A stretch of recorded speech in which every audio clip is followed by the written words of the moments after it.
사랑의 교회를 개척하고 나서 저의 마음속에 있었던 생각 중에 하나는 어떻게 하면 사랑의 교회 주변에 있는 많은 영혼들이 예수 그리스도를 믿고 돌아오는 큰 부흥을 일으킬 수 있을까?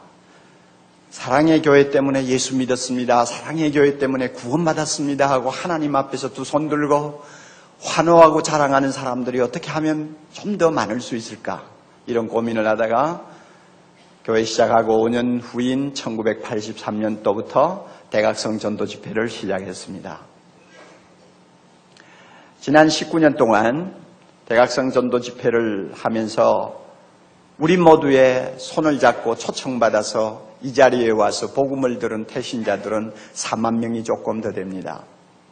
그리고 그 가운데서 17,000명 정도가 복음 듣고 예수 믿겠다고 일어서고 카드 써내고 그렇게 해서 하나님의 품으로 돌아오는 아름답고 귀한 일들을 우리가 지켜보았습니다. 10명 중에 4명이 복음 듣고 예수 믿었다는 이야기죠. 만일 사랑의 교회가 복음 전하는 일에 무관심하다든지 예수 믿는 우리들끼리의 어떤 교회를 꿈꾼다고 한다면 이미 그 교회는 존재 가치를 잃어버렸다고 밖에 말할 수가 없습니다. 예수님은 세상에 오셨을 때 이런 말씀을 한 일이 있어요. 마가복음 1장 38절입니다. 우리가 저 다른 가까운 동네로 가자. 거기서도 전도하리니 내가 이를 위해서 왔노라. 다른 동네에 가서도 복음 전하자. 내가 이것을 하기 위해서 세상에 왔다. 주님이 그렇게 말씀하시고 한평생 복음 전하는 일에 모든 것을 바쳤습니다.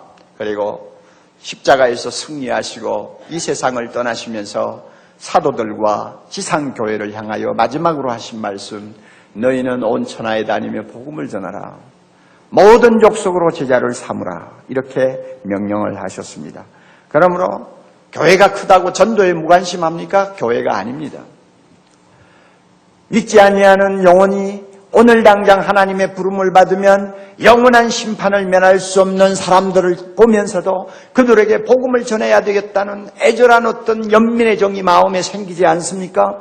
우리의 마음은 병든 것입니다. 우리의 심령은 성령이 탄식하는 심령이라고 말할 수 있습니다.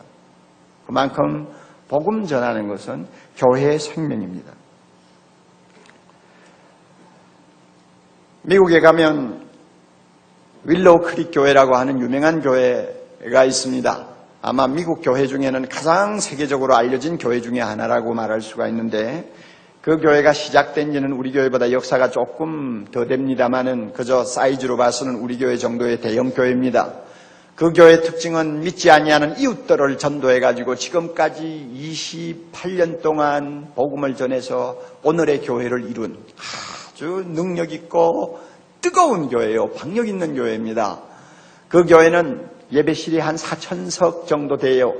그러니까 미국 사람들이 4,000명 앉는다면은 우리나라 사람들로서는 한 4,500 내지 5,000이 앉는 좌석이라고 할 수 있습니다. 저도 그 자리에 가서 예배를 드린 일이 있습니다만은 얼마나 화려하고 멋진지 몰라요. 그래서 참 속으로 부럽다 하는 생각도 한 일이 있습니다. 그런데 미국 목사님들은 한 주에 설교 2번 이상 안 합니다. 그러니까 우리 교회처럼 사람이 많다고 해서 오부 예배는 상상을 안 합니다. 그리고 미국 교인들은 또 고급이 되어가지고 비디오실에서 예배 보는 것은 그것은 꿈도 꾸지 못해요. 그냥 무조건 다 들어와야 돼요. 그러다 보니까 4,000석 되는 예배당이 그저 모자라는 거죠. 고민하다가 얼마 전에 그 교회 하이벨스 목사님은 다시 옆에 있는 땅에다가 7,000석 교회당을 짓기로 결정하고 기공식을 했습니다. 기공식을 하는 자리에 남가주 사랑의 교회 오정현 목사님이 그때 가서 있었습니다. 그 오 목사님이 저보고 그래요. 참 충격받았대요. 무엇이 충격받았느냐? 교회당 크게 짓는 것이 충격이냐? 아니, 그게 충격이 아니라 7,000석의 교회당을 그 옆에 또 지으면서 기공식 때 설교하는 목사님의 설교에 충격받았다는 거예요. 이 교회를 우리가 수천억 불을 들여서 짓는데 이 교회를 지음으로써, 이 시설을 만들므로써 아직도 우리 지역에 예수 믿지 아니하는 수많은 사람들이 여기 와서 예수 믿게 될 것이고 그들이 살아계신 주님을 만나게 될 것입니다. 그것이 얼마나 벅차고 감격스러운 일입니까 하면서 목사님의 눈에 그냥 눈물이 고이더래요. 그 목사님의 그 뜨거운 마음이 충격을 준 거예요. 수천억 불의 그 막대한 돈을 투자해도 한 영혼을 구원할 수만 있다면, 그 지역 사회를 하나님의 나라로 바꿀 수만 있다면, 방황하는 심령들이 살아계신 주님을 만나고 거듭나고 새 삶을 시작하는 능력이 일어날 수만 있다면 그 수천억 불 되는, 수천억 달러 되는 그 돈이 아깝지 않다는 거예요. 그 자세, 이것이 참 귀중한 것입니다. 그만큼 교회는 복음을 전하는 일이 가장 우선됩니다. 우리 교회 이제 대학생 전도 집회 한 달 반 남겨놓고 있습니다. 제가 강단에 좀 오래 서지 아니한 이유 때문에 여러분들의 마음이 좀 풀어져 있는 것 같아요. 그러나 이제 한 달 반 짧은 기간이 아닙니다. 여러분, 우리가 주님 앞에 구원받았다는 것을 확신하는 이상 아직도 구원이 필요한 우리 이웃들에게 우리는 빚진 심정을 가지고 복음을 전해야 합니다. 복음을 그들에게 잘 전하려면 우리가 준비해야 될 것이 여러 가지가 있습니다만은 가장 기본적인 것이 뭐냐면 내가 구원받았다는 것이 좋아야 됩니다. 행복해야 돼요. 내가 안 좋은 걸 남에게 어떻게 권합니까? 그래요, 안 그래요? 내가 안 좋은데 어떻게 남에게 말합니까? 식당에 가서 음식을 먹어도 내 입에 맞고 아주 좋다고 생각되면 다른 사람들에게 그 식당 이야기하지 않아요. 내 입에 안 맞는 음식을 내는 식당을 소개하는 사람이 있어요? 아무도 없어요. 내가 믿고 내가 발견한 이 예수가 너무 좋고 행복해서 말하지 아니하면 안 되는 우리의 감정이 있어야 돼요. 우리의 행복이 있어야 돼요. 우리의 어떤 열정이 있어야 됩니다. 그래야만이 전도할 수 있습니다. 오늘 우리는 이 문제를 좀 함께 생각하면서 나누었으면 좋겠어요. 사도행전 2장에 보면 예루살렘 초대교회가 나옵니다. 수천 명의 사람들이 예수 믿고 교회를 이루었습니다. 그런데 그들이 예수 믿고 나서 얼마나 달라졌는지 아세요? 유대인들은 돈 하면은 사죽을 못 쓰는 사람들 아닙니까? 유대인만큼 수전노가 어디 있어요? 그런데 예수 믿고 나니 예수 믿고 구원받았다는 것이 너무너무 좋아가지고 돈에서 마음이 떠나버렸어요. 그래가지고 자기 집에 있는 돈 가지다가 가난한 사람들에게 막 나누어 주는 거예요. 이런 희한한 일이 교회 안에 일어났어요. 돈보다 더 좋은 것을 발견했기 때문에 돈에서 마음이 떠난 겁니다. 믿어요, 안 믿어요, 여러분? 믿죠? 그리고는 믿는 사람들끼리 너무너무 보고 싶어서 날마다 모여요. 그래가지고는 하나님을 찬양하고 기뻐하고 기도하고. 그러니 그들의 얼굴이 얼마나 행복해졌겠어요. 이것을 누가 보았느냐? 예루살렘에 있는 사람들이 지켜보았습니다. 예수 믿는 사람 보니까 어제의 그들이 아니에요. 예수님 알고 나서부터 그들의 표정은 너무나 달라졌어요. 그들의 말이 달라졌어요. 그들의 삶의 모양이 달라졌어요. 한마디로 말하면 너무너무 행복한 사람들로 변해버렸어요. 그러니까 사도행전 2장 47절에 이런 말씀이 있잖아요. 예루살렘 교인들이 온 백성으로부터 칭송을 받았다 하는 말이 있습니다. 칭송을 받았다는 말은 사람들로부터 호감을 주는 사람이 되었다는 말이에요. 사람들에게 호감을 주는 사람들이 되었다는 말입니다. 야, 저 사람 참 하루하루 살면서 지겨워서 그저 죽지 못해 사는 것처럼 보이더니 아니 예수 믿고 나더니 저렇게 밝고 행복한 사람이 되었다. 뭐가 있기는 있네. 예수 믿는 게 그렇게 좋은가? 하는 말들을 하도록 만들었다는 말입니다. 그러니까 그 다음 말씀에 뭐라고 나와요? 주께서 구원받는 사람을 날마다 더하게 하시니라.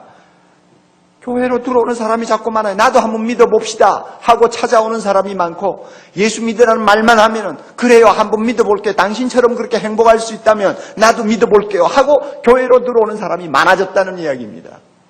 여러분, 교회의 표정은 밝아야 됩니다. 교회 드나드는 사람들은 행복해야 돼요. 좀 가난해도요. 좀 성공하지 못한 구석이 있어도요. 또 어떤 면에는 몸에 아픈 데를 짊어지고 고생을 해도요. 예수 믿는 사람은 그 얼굴이 세상 사람보다 밝아야 됩니다. 행복해야 됩니다.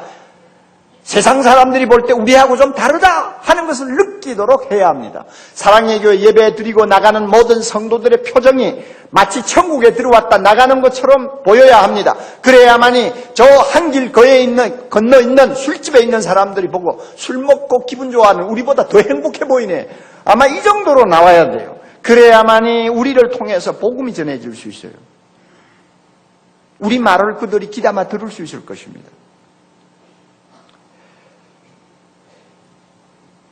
오늘 우리가 읽은 에베소 본문을 보면 사도 바울이 예수 믿고 하나님의 자녀가 된 이 구원받은 축복을 얼마나 기뻐하고 감격해 하는가를 우리가 읽을 수 있어요.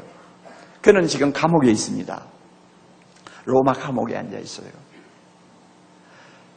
자기가 3년 동안 애써서 개척한 에베소 교인들을 늘 마음에 두고 그리워하고 있었습니다. 그러다가 어느 날 기회를 얻어서 그들에게 보내는 편지를 쓰기 시작했습니다. 차가운 감옥 바닥에 앉아서 펜을 들고 글을 쓰는 것입니다. 글을 쓰는데 그가 쓰고 싶은 말이 뭐냐면 하나님이 우리를 구원해 주신 이 은혜가 얼마나 기가 막힌 복인가 하는 것을 에베소 교인들에게 지금 말하고 싶은 것입니다. 그 말을 쓰려고 펜을 쓰는데 첫 마디가 뭔지 알아요? 찬송하리로다. 이 말은 하나님이여 영광을 받으시옵소서. 찬송하리로다. 하나님이여 하나님이 영광 받으시옵소서. 이렇게 좋은 복을 우리에게 주시다니 하는 말이에요. 그래서 찬송하리로다. 하나님 곧 우리 주 예수 그리스도의 아버지께서 그리스도 안에서 우리에게 복을 주시되 하늘에 속한 신령한 복을 우리에게 주셨도다. 이 말을 하고는 그 다음에 이 복들이 어떤 복인가를 막 써내려가는데요. 막 가슴에서 막 그냥 샘이 터져 나오듯이 그냥 막 썼어요. 단숨에 써내려갔어요. 너무 흥분해가지고 막 정신없이 써내려갔어요. 써내려가다 보니까 문장을 끊을 틈이 없었어요. 막 연달아 쓰다 보니까 3절부터 14절까지 통으로 한 문장으로 썼어요. 여러분 성경 보세요. 3절부터 14절 우리나라 번역에는 그저 알아듣기 쉽게 그냥 딱딱 끊어서 몇 절 했지만은 원문에는 그냥 한 통 한 문장이에요. 너무 흥분해가지고 막 써내려간 겁니다. 그 내용을 보면 무엇이 하나님이 주신 복이냐? 하늘에 속한 복이요, 신령한 복이요. 이 두 마디 말로 딱 표현합니다. 하늘에 속한 복이요, 신령한 복이요. 하늘에 속한 복이 뭐예요? 말 그대로 땅의 복이 아니라는 말입니다. 땅에서 우리가 세상을 살면서 얼마 동안 손에 쥐고 누리는 그런 복이 아니고 하늘나라 가서만이 누릴 수 있는, 하늘나라에서 구원받은 백성만이 누릴 수 있는 복이다 그 말입니다. 여러분 하늘의 복이 얼마나 기가 막힌지 아세요? 성경에 보면은 짤막한 에피소드가 하나 있어요. 예수님의 제자 중에 베드로와 요한과 야고보가 예수님 따라서 산에 기도하러 갔죠. 밤이에요. 올라가서 기도를 하는데 갑자기 그날따라 예수님의 모습이 바뀌는 거예요. 얼굴에 광채가 나고 옷이 마치 하얀 옷을 입은 천사처럼 바뀌었어요. 그리고 보니까 하늘나라에 있어야 될 모세와 엘리야가 그 자리에 내려와서 예수님과 함께 대화하는 장면이 벌어졌습니다. 한마디로 말하면 하늘이 잠깐 제자들 앞에 나타난 거예요. 하늘의 문이 잠깐 열린 거예요. 제자들은 잠깐 보았어요. 잠깐. 하늘의 그 황홀한 장면을 잠깐 보았어요. 보자마자 자기도 모르게 튀어나오는 말이 있었어요. 주님, 여기가 좋습니다. 여기가 좋습니다. 내려가지 맙시다. 오두막을 짓고 살아도 좋습니다. 여기가 좋습니다. 이게 하늘나라에서 누리는 복의 행복이에요. 주님이 이 복을 우리에게 주셨다고 합니다. 구원받았다 하는 말은 하늘에 속한 복을 얻었다 하는 이야기입니다. 신령한 복은 뭡니까? 이것은 말 그대로 육적인 복이 아니라는 말입니다. 고린도전서 15장 44절 육의 몸으로 심고 신령한 몸으로 다시 사나니 육의 몸이 있은즉 또한 신령한 몸이 있느니라. 신령한 몸 하면 육의 몸을 우리는 연상합니다. 그러니까 하나님이 주신 복이 신령한 복이다 하는 말은 육신으로 누리는 그런 복들이 아니에요. 건강장수, 쾌락, 성공, 이 세상에서 누리는 명성, 그런 거 아니에요. 그런 거 아니고 새 몸을 입고 누릴 수 있는 영원히 즐길 수 있는 복을 하나님이 주셨다는 것입니다. 이렇게 하늘에 속한 신령한 복을 바울은 좀 더 세밀하게 나누어서 우리가 읽지 아니한 본문 가운데서 세 가지로 이야기합니다. 하나는 하나님의 아들이 되는 신분이고, 하나는 죄 사함 받는 축복이고, 또 하나는 하나님 나라에서 영원토록 누릴 기업의 영광이라고 설명합니다.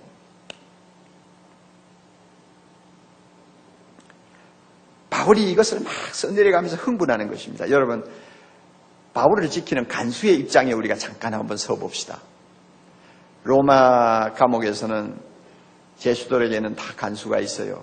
어떤 기록을 보니까 아주 재질이 좀 나쁜 제수에게는 간수를 1:1로 붙여놓는다고 그래요. 그리고는 제수의 손에 쇠고랑을 채우고 그 쇠고랑을 간수가 또 차고 이렇게 해서 떨어지지 못하도록 만들어 놓는 그런 것이 로마 시대의 그 감옥의 형편이라고 하는데, 바울은 그렇게까지는 하지 않았을지 모르지만 일단 바울을 책임진 간수가 있을 거 아니에요. 그 사람의 입장을 한번 보자고요. 속으로 뭐라고 바울 보고 생각하겠어요? 불쌍한 사람, 어쩌다가 저 꼴이 돼서 감옥에 들어왔나. 그렇죠. 바울은 자기 운명을 알 수 없는 거예요. 평생 그 감옥에서 벗어나지 못하고 그 안에서 죽을지도 몰라요. 아니면은 재판 받은 다음에 사형장에 끌려가서 목이 날아갈지도 몰라요. 어떤 운명이 기다리는지 간수가 볼 때는 알 수 없는 사람이요. 그러므로 항상 불안하고 초조한 모습을 보여야 정상인데, 바울이 펜을 들고 쓰면서 찬송하리로다. 여러분, 그런 글을 쓸 때 바울의 표정이 어땠을까요? 너무너무 기쁘고 감격해서 아마 그 눈에는 눈물이 흘렀을지 몰라요. 아니면은 글을 쓰다가 두 손을 번쩍 들고 하나님 찬양을 받으시옵소서 하고 아마 큰 소리로 외쳤는지 몰라요. 간수가 지켜보면서 무슨 생각을 했겠어요? 무엇이 저 사람으로 하여금 저렇게 행복하게 만들까? 무엇이 저 사람의 얼굴을 저렇게 평안하게 만들까? 나에게 없는 것이 어떻게 저 사람에게 있냐? 그런 생각 안 했겠어요? 이런 이유로요, 바울 곁에 접근했던 감옥의 간수들이 많이 예수 믿고 돌아왔습니다. 다른 데가 있다고 말이에요. 우리 모두가 이런 행복을 지녀야 합니다. 그래야만이 안 믿는 사람에게 예수를 이야기할 때 그들의 마음을 끌 수가 있어요. 너무너무 좋은 것이 예수 믿는 거 아닙니까? 구원받은 거 아닙니까? 제자들은 예수님 보고 우리가 모든 것을 다 버리고 주님을 쫓나이다. 그래요. 다 버리고 예수님 쫓아도 조금도 후회할 것이 없는 것이 우리의 구원입니다. 할렐루야. 바울이 뭐라고 했습니까? 예수 믿기 전에 좋다고 생각했던 거 다 배설물처럼 버렸다고 그랬잖아요. 그리고 오직 예수만 알기로 작정했다고 그랬잖아요. 그만큼 좋은 거예요. 소아시아 교인들은 핍박받아가지고 지금 북한에 있는 성도들처럼 모든 것을 다 빼앗겼어요. 가족도 흩어져 버렸어요. 그래가지고 갑바도기아와 같은 그런 곳에 가가지고 토굴을 파고 들어가서 살면서 믿음을 지킨 사람들인데 그들은 날마다 기뻐했다고 베드로전서에 보면 나와요. 너무너무 기뻐했다고 그래요. 그러니까 주변에 있는 사람들이 보고 도대체 무엇이 저렇게 좋으냐 하고는 와가지고 질문을 했어요. 당신 무엇이 그렇게 좋아서 기뻐합니까? 당신의 소망이 무엇입니까? 하고 질문을 했다고 하지 않습니까? 그만큼 달랐어요. 예수 믿고 우리가 하나님의 자녀된 것은 이런 큰 기쁨을 갖고 있습니다. 우리에게 이런 기쁨과 감격이 있는지 스스로 좀 질문을 할 필요가 있습니다. 여러분은 어떻습니까? 구약시대의 성도들은 이스라엘 백성입니다. 성도들은 평생 꿈이 뭐냐 하면 하나님이 주시겠다고 약속한 저 팔레스타인의 가나안 땅, 젖과 꿀이 흐르는 그 땅에 들어가는 거예요. 그리고 들어가서는 거기서 복을 받아서 건강하고 장수하고 부자되고 자녀들이 번성하고 명예와 그 다음에 권력을 누리는 그런 축복을 한번 소유하고 사는 것이 그들의 꿈이었습니다. 그러니까 여러분 창세기로부터 구약 전체를 보면은 모든 포커스가 가나안 땅에 들어가서 하나님의 복을 받는 것입니다. 이게 구약이에요. 그런데 우리 중에 지금 팔레스타인, 요르단이 있고 이스라엘 국가가 있고 시리아가 있는 팔레스타인에 들어가기 위해서 예수 믿는 사람이 있어요? 이 가운데서? 아무도 없죠. 아무도 없어요. 그 땅에 들어가기 위해 예수는 안 믿어요. 그리고 그 땅에 들어가서 장수하고 건강하고 재산을 우리가 복을 누리고 하는 그거 위해서 예수 잘 믿는 사람이 가운데 있어요. 떡반죽이 복을 받고 강주리에 복을 받고 들판에 나가도 복을 받고 집에 들어와도 복을 받고 그 땅에 들어가서 누릴 모든 복을 내가 얻기 위해서 예수 믿는 사람이 있느냐 그 말입니다. 없어요. 구약에 있는 모든 내용은 하나님이 예수 안에서 우리에게 주신 구원, 다시 말하면 하늘에 속한 신령한 복을 우리에게 깨우쳐주는 하나의 예비적인 시청각 교육에 지나지 않아요. 우리는 저 팔레스타인에 들어가기 위해 예수 믿는 사람 아니에요. 그 땅에서 복을 누리기 위해서 예수 믿는 사람 아니에요. 만약 여러분 한번 보세요. 건강하기 위해서 예수 믿는다. 아니면 예수 잘 믿으면 건강하다고 하니까 내가 열심히 신앙생활한다. 그래서 오래 살고 싶어서 신앙생활 잘한다. 여러분 만약 이것이 예수 믿는 것이라면 참 웃기는 이야기예요. 건강하고 싶으면요 안 믿는 사람들 세계에 가서 찾아보세요. 더 많아요. 더 많아요. 오래 산 사람 더 많아요. 그렇게 잔인하게 수백만의 예수 믿는 사람들을 죽인 스탈린이 몇 살까지 살았는지 알아요? 우리 생각에는 한 30살 정도 되면 벼락을 맞아 죽었을 것 같은데 74살까지 살았어요. 김일성이 모택동이 여러분 80대가 넘도록 살았다는 거 잘 아시지 않아요? 그 흉악한 사람이요. 그렇게 장수하면서 세상복 다 누리고 살았어요. 그뿐 아니에요.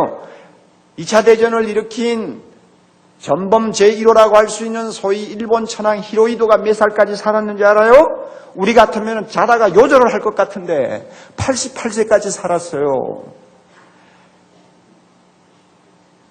20세기 지성인 중에 하나요. 반기독교적인 사상을 가지고 많은 젊은이들을 예수님으로부터 멀어지게 만들었던 버트란드 러셀이 몇 살까지 살았어요? 98살까지 살았어요. 안 믿는 사람이 더 장수예요. 레닌 리펜슈탈이라고 하는 여자가 있어요. 이 사람은 히틀러에게 매혹당한 다음 나치 정권을 미화시키기 위해서 사람들을 유혹할 수 있는 아주 훌륭한 영화를 제작하는 감독이었습니다. 그래서 수많은 사람들로 하여금 히틀러에게 반하도록 만든 사람이에요. 우리 같으면 그런 사람이 오래 살면 안 되죠. 그러나 그 사람은 금년에 100살이에요. 그리고요, 지금도 활동하고 있어요. 건강해요. 여러분 세상에서 오래 사기 위해서 예수 믿으면 오래 산다. 이런 생각 가지고 예수 믿으면 이거는 참 문제가 있어요. 안 믿는 사람에게 가서 차라리 배우세요. 돈 많이 벌고 재산을 많이 축적하고 부자 되는 것이 예수 믿는 목적입니까? 예수 잘 믿으면 여러분 부를 축적하고 산다고 생각합니까? 그러려면요 하나님 모르고 거드름 피우며 사는 재벌들한테 가서 복 받는 법을 배우세요. 그게 나아요. 예수 믿는 것보다 나아요. 요즘 장안에 화제가 되고 있는 어느 부부 아시죠? 남자는 변호사요, 부인은 의사. 정말로 고소득 전문직에 종사하는 부부입니다. 얼마나 버는지 우리가 모르죠. 그러나 대충 감을 잡을 수 있죠. 그런데도 그 부부 한 달 수입을 70만 원으로 신고를 했잖아요. 70만 원 가지고 산대요. 그리고는 나머지는 다 세금 포탈해가지고 돈 모아서는 재건축 아파트 17채인가 전부 샀어요. 여러분 이런 부부 말이죠. 한번 생각해보세요. 수단 방법 가리지 않냐고 돈 모으려고 하는 사람 부자 됩니다. 부자 돼요.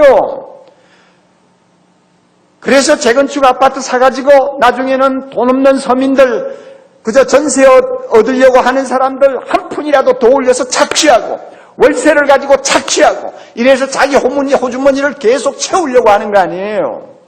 개처럼 벌고 개처럼 살다가 개처럼 죽을 사람이죠.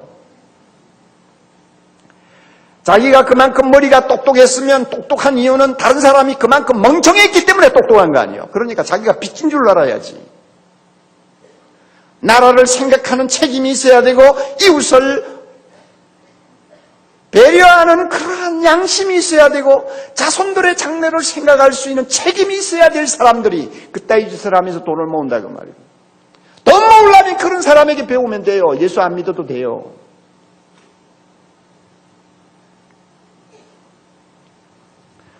그럼에도 불구하고 교회를 다니면서 항상 생각은 세상적인 것, 그냥 육적인 것, 어떻게 하면 그냥 막 건강하고 장수하고 돈 벌고 자식 잘 되고 맨날 그 생각을 가지고 기도할 때도 주여 주여 주여 주여 주여 주여 주여. 하나님도 머리 아플 것 같아요 진짜. 예? 그러니까 사람들이 대부분이 그런 식으로 예수를 믿으니까, 즉 세상에서 복 받는 것에다가 기독교를 정조준해놓고 예수를 믿으니까 지난 100년 동안 기독교를 가장 무섭게 해를 끼친 지성인 중에 하나, 프로이드 심리학자. 그 사람의 한 말이 어떤 면에는 맞아 떨어지는 거예요. 그 사람이 기독교를 보고 빙정거렸어요. 기독교는 소원성취다. 소원성취하고 싶은 사람 믿는 종교다. 또 한 수 더 떠서 기독교는 뭐냐? 여러 가지 인간적인 욕구를 채우기 위해서 고안해서 낸 하나의 환상이라고 그랬어요. 우리가 기독교를 이렇게 천박하게 생각하면 안 돼요. 하나님은 우리에게 그런 식으로 복을 주시지 않았어요. 물론, 자, 여러분 잘 들으세요. 물론 잘 믿으면 세상에서도 복을 받습니다. 할렐루야. 잘 믿으면 세상에서도 복을 받는 사례가 많아요.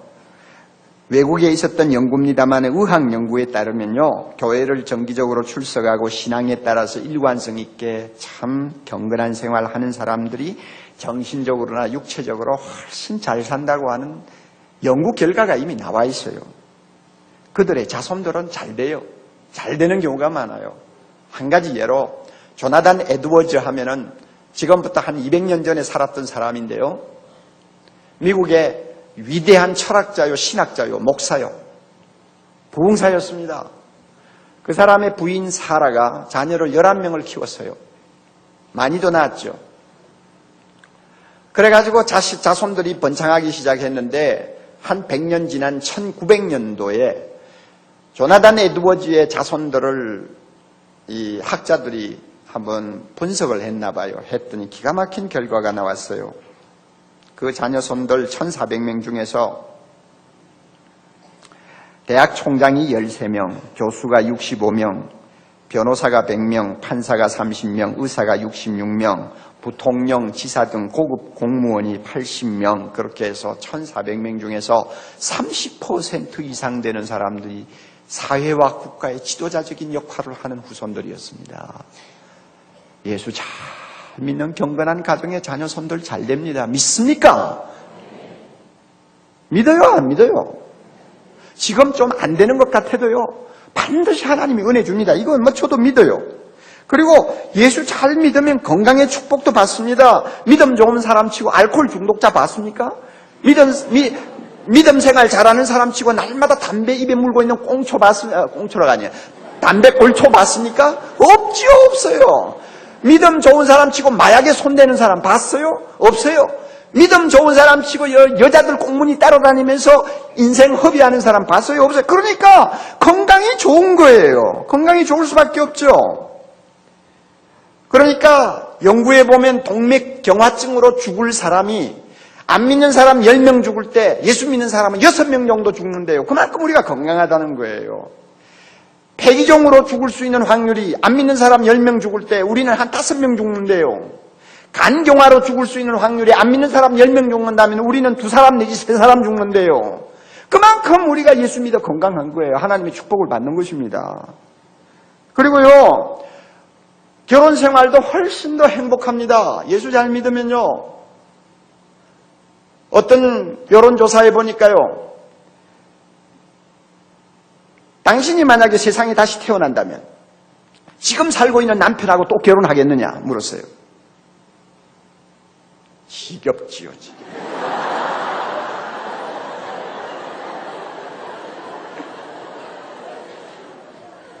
또 당신이 지금 살고 있는 아내와 결혼하겠느냐? 그런데 다시 내가 태어나도 내 남편, 내 아내와 결혼하겠다고 대답한 사람이 안 믿는 사람보다도 믿는 사람이 2배가 더 많았어요. 그만큼 가정이 행복하다는 거예요. 예수 믿으면 복 받아요. 행복해요. 육적인 것, 세상적인 것도 하나님이 때를 따라 주셔요. 그러나 이제 중요한 말씀이에요. 분명히 알아두세요. 이 사실을 여러분이 잊지 마세요. 하나님이 주시는 진짜 복은 세상적이고 육적인 것이 아닙니다. 하나님은 그런 복을 성경에 약속하지 않았어요. 하나님이 약속한 복은 하늘에 속한 신령한 복입니다. 그리고 세상에 있는 육적인 복들은 신앙생활 잘하고 하나님의 말씀 순종 잘하면 결과적으로 따라오는 복이에요. 결과적으로 나타나는 열매예요. 하나님이 그 복을 꼭 주겠다고 약속을 하시진 않았어요. 어쩌다가 받을 수 있는 결과예요. 그러나 하나님이 자기 이름 걸고 약속한 복이 있어요. 그것이 뭐냐? 바울이 너무너무 좋아가지고 소리치던 하늘에 속한 신령한 복입니다. 바로 예수 믿고 우리가 얻은 구원입니다. 할렐루야. 이 복을 하나님이 우리에게 약속하셨다는 것을 여러분이 꼭 기억하셔야 됩니다. 그럼 왜 하나님께서 이렇게 세상에 속한 육적인 복을 우리에게 약속하지 않았을까요? 한마디로 허무한 것이기 때문에 그렇습니다. 하나님은 솔로몬이라는 위대한 왕을 들어서 세상적이고 육적인 모든 복이 얼마나 허무하고 참 우리가 마음을 줄 수 없는 것인가를 발가벗겨 놓듯이 전부 다 폭로했어요. 우리가 잘 아는 바와 같이 솔로몬은 이 지구상에 태어난 사람 가운데 가장 부귀영화를 많이 누린 사람입니다. 모든 지혜자 중에 훨씬 뛰어난 지혜자로 그는 존경을 받는 인물이었습니다. 그런데 그가 고백을 했어요. 힘이 있죠. 무엇이든지 하고 싶은 거 다 할 수 있죠. 일국의 황제죠. 그러니까 한번 자기가 시험을 해보기로 했대요. 내 눈으로 보아 좋은 것은 다 내가 소유하리라. 내 마음에 무언가 하고 싶은 거 있으면 다 해보리라. 그래서 무엇이 인생의 즐거움인지 무엇이 인생의 쾌락인지 내가 좀 알아보아야 되겠다. 그래가지고는 자기가 마음에 원하는 것은 다 했어요. 심지어 아내도 300명, 그 다음에 후궁까지 합하면 1000명의 미녀들을 거느렸어요. 하룻밤에 몇 명씩 데리고 잤는지는 모르지만 하여튼 참 기가 막힌 인간 살았어요. 안 해본 거 없는 거예요. 다 해봤어요. 그러나 그가 한 고백이 이것입니다. 전도서 2장 11절 중요한 말이 있습니다. 그 후에 본 적 다 해놓고 다 맛을 보고 모든 것을 다 손에 쥔 다음에 본 적 그 말입니다. 본 적. 다 본 적. 내 손으로 한 모든 일과 수고한 모든 수고가 다 헛되어 바람을 잡는 것이며 해 아래서 무익한 것이로다. 바람 잡는 것이었대요. 여러분 바람 한번 잡아봤어요? 한번 잡아볼래요? 잡았어요? 없어요? 잡았어요? 잡는 순간 빠져나가요. 한번 잡아봐요. 자, 잡아봐요. 한번 잡아봐요. 바람 한번 잡아보세요. 태풍 불어올 때 한번 나가서 2 팔 들고 한번 잡아보세요. 여러분 손에 뭐가 잡히나? 순간적인 쾌락, 그 명성, 그 부요, 그 모든 눈에 보이는 아름다운 것들 다 지나고 보니 바람 잡는 거라. 솔로몬이 상당히 지혜로운 것 같았는데 사실은 좀 어리석은 사람이에요. 경험을 하기 전에 미리 알아야 되는데 다 해놓고 나서 알았다고 그럽니다. 이게 사실은 인간이에요. 다 해보고 나서 알아요. 헛되다는 걸요. 그래서 참 우리 주변을 보면 인생이 또 육적이고 세상적인 모든 복들이 얼마나 허무하고 무가치한 것인가를 깨닫는 것이 너무너무 어렵다는 것을 많이 봅니다. 10대와 20대 때는 마치 영원히 살 것처럼 우리는 행동하면서 인생을 살지 않아요? 그리고 30대, 40대 되면은 경력을 쌓고 성공이라는 저 목표를 향해서 달려가기에 급급해가지고 인생의 의미조차 생각해 볼 틈이 없이 살다가 보내지 않아요? 50대가 되면 좀 생각을 할 만한데도 50대가 되었는데도 굽이쳐 흘러가는 세월의 그 급류 소리를 듣지 못하고 50대도 넘겨버릴 때가 많아요. 그러다가 이제 60이 넘어갑니다. 머리에 흰 서리가 앉고 얼굴에 주름이 패이고 뱃살이 두터워지고 숨이 가파지고 자기도 모르게 내가 젊었을 때는 말이야 하는 말이 자꾸 튀어나오는 그 때가 되면 비로소 인생이라는 거 별거 아니구나. 비로소 좀 깨닫는단 말이야. 솔로몬처럼 그 후에야 깨달아. 이게 인간이에요. 그러니까 이런 늦게 깨달았든 빨리 깨달았든 인생의 진면모, 세상에 있는 육적인 곳의 그 실체를 우리가 보기 시작하면은 허무함이 그냥 가슴을 쓸어가는 거예요. 그래서 머리 똑똑하고 좀 감성이 예민한 사람들은 못 견뎌서 극단적인 행동을 취합니다. 어네스트 헤밍웨이가 아주 대표적인 사람이라고 할 수 있어요. 그는 노벨 문학상을 받은 성공적인 인물이었습니다. 부귀영화 모든 것 다 손에 쥐지 아니한 것이 없었어요. 모든 것을 다 손에 쥐고 다 누려본 사람입니다. 그러나 1961년 7월 2일 주일 아침입니다. 아이다호에 있는 자기 자택에서 로비에 앉아서 그는 고민했습니다. 그가 좋아하는 말, 무로부터 무에 이르는 짧은 날의 여행이 주는 지루함을 이기지 못해서 평소에 자기가 사용하던 총을 들고 나와 탄환을 넣고는 개머리판을 바닥에 고이고 총구를 입안에 넣고 방아쇠를 당겨버렸어요. 그렇게 모든 것을 다 손에 쥐고 누렸지만 아무것도 아닌 거예요. 아무것도 아닌 거예요. 그러니까 그 사람은 그런 식으로 끝을 내지 아니하면 지루해서 못 견디겠다는 거예요. 이런 것을 하나님이 왜 우리에게 줍니까? 왜 하나님이 이런 복을 우리에게 약속하겠어요? 이런 복 때문에 우리가 예수 믿는다면 얼마나 우리가 멍청한 사람이에요? 저는요, 성경을 읽다가 또 기도로 묵상하다가 또 조용히 참 사는 사람들의 모습을 지켜보다가 하나님이 예수 그리스도를 통해서 하늘에 속한 복, 신령한 복, 이 구원을 나에게 값없이 주셨다는 사실 생각하면 나도 모르게 소리가 터져 나올 때가 있어요.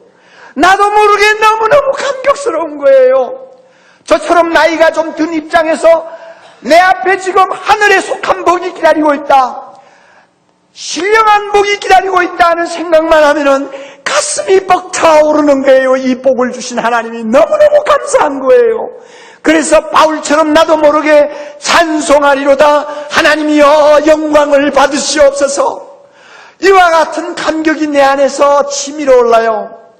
돈에도 관심 없어요. 명예도 관심 없어요. 오래 사는 것도 관심 없어요. 세상의 것 아무것도 내 눈에 들어오는 거 없어요. 그러나 하나님이 주신 하늘에 속한 신령한 복, 이 구원, 이 예수 그리스도, 하나님이 나에게 주셨다는 거 생각하면 그저 황홀할 뿐이에요. 우리가 이와 같은 감격을 내 가슴 속에 품고 살아야 내 얼굴이 달라지고 세상 사람보다 행복한 자가 되는 거예요. 그럴 때 예수 믿으세요 하는 말 한마디가 사람들의 마음을 찌르고 들어가는 것입니다. 우리 모두 이 감격을 소유해야 합니다. 이 감격 가지고 예수 안 믿는 사람에게 나아가야 합니다. 이렇게 좋은 복이기에 저는 사도 바울처럼 기도를 자주 합니다. 여러분 집에 가서 17절 이하를 한번 읽어보세요. 바울이 기도하는 모습이 나옵니다. 하나님이여, 하나님이여, 나의 마음의 눈을 열어주시옵소서. 그리해서 하나님이 누구신지 좀 더 알게 해주세요. 하나님이여, 나에게 지혜와 계시의 영을 주셔서 하나님이 주신 그 부르심의 소망이 무엇인지 좀 알게 해주세요. 하나님이여, 하나님 나라에서 우리가 누릴 그 기업의 영광의 풍성함이 어떤가를 좀 더 가까이 가서 볼 수 있게 해주세요. 하나님이여, 하나님이여, 성령을 통해서 우리에게 주신 능력의 지극히 크심이 어떠한가를 좀 더 마음으로 느낄 수 있도록 해주세요. 바울이 그렇게 기도하고 있잖아요. 저도 자주자주 그 기도합니다. 더 알고 싶은 거예요. 이 좋은 복, 주신 하나님을 더 알고 싶은 거예요. 더 가까이 가서 그 복을 들여다보고 싶은 거예요. 그러면 그만큼 내가 아는 것만큼 나는 더 행복한 자가 될 거 아닙니까? 허무한 세상의 것에 눈을 돌리지 아니하고 영원한 것을 향해서 남은 생을 투자할 거 아니에요? 그리고 인생 허무한 것에 매달려 사는 저 불쌍한 사람들을 주님 앞으로 인도하고 싶어하는 하나님의 그 자비로운 마음을 내가 가질 수 있지 않겠어요? 우리가 전도하려면 이와 같은 마음을 가져야 됩니다. 누구보다도 행복하다는 생각을 할 수 있을 만큼 예수 그리스도가 주신 은혜를 내 마음에 간직해야 됩니다. 채워야 됩니다. 이런 복을 우리 모두에게 하나님이 주시기를 바랍니다. 우리 모두에게 주시기를 바랍니다. 이미 우리는 하늘에 속한 신령한 복을 다 갖고 있어요. 소유하고 있어요. 예수 믿기 때문에 이미 우리 것이 되었어요. 그럼에도 불구하고 우리는 그것이 얼마나 좋은가를 알지 못하고 세상을 살고 있잖아요. 오늘 이 자리에 오신 모든 여러분들, 우리 다시 행복해질 수 있습니다. 세상에 어떤 사람보다 행복해질 수 있습니다. 그들에게 당당하게 나아가서 예수 믿으세요 하고 말할 수 있는 우리의 내면의 능력이 있습니다. 이 능력 회복하는 아름다운 이번 주간이 될 수 있기를 바랍니다. 다 같이 기도하십시다. 자비로우신 주님, 감사합니다. 아무리 쌓고 아무리 즐기고 아무리 과시를 해도 결국은 바람을 잡는 것과 다름이 없는 세상적이고 육적인 것들을 우리에게 주시지 않고 약속하지 않고 하늘에 속한 신령한 복, 하늘의 복이요 새 몸으로 누릴 수 있는 신령한 복을 우리에게 약속해 주신 것 감사합니다. 예수님을 통해서 이 귀한 복을 우리가 지금 손에 쥐고 있게 해주심을 감사하며 마음에 이 귀한 축복을 간직하고 세상을 살게 해주신 것 감사합니다. 주여 우리에게 기쁨을 주시옵소서. 이 복이 얼마나 놀랍고 황홀한 것인가를 느낄 수 있도록 성령이여 우리의 마음을 열어주시옵소서. 우리의 감정을 풀어주시옵소서. 우리의 어두운 눈을 주님께서 밝혀주시기를 간절히 원합니다. 그래서 우리 모두가 기쁜 마음으로 행복한 얼굴로 우리 주변에 있는 저 불쌍한 영혼들을 주님 앞으로 인도하는 이번 대각성 전도 집회가 되게 해 주시옵소서. 예수님 이름으로 기도드리옵나이다. 아멘.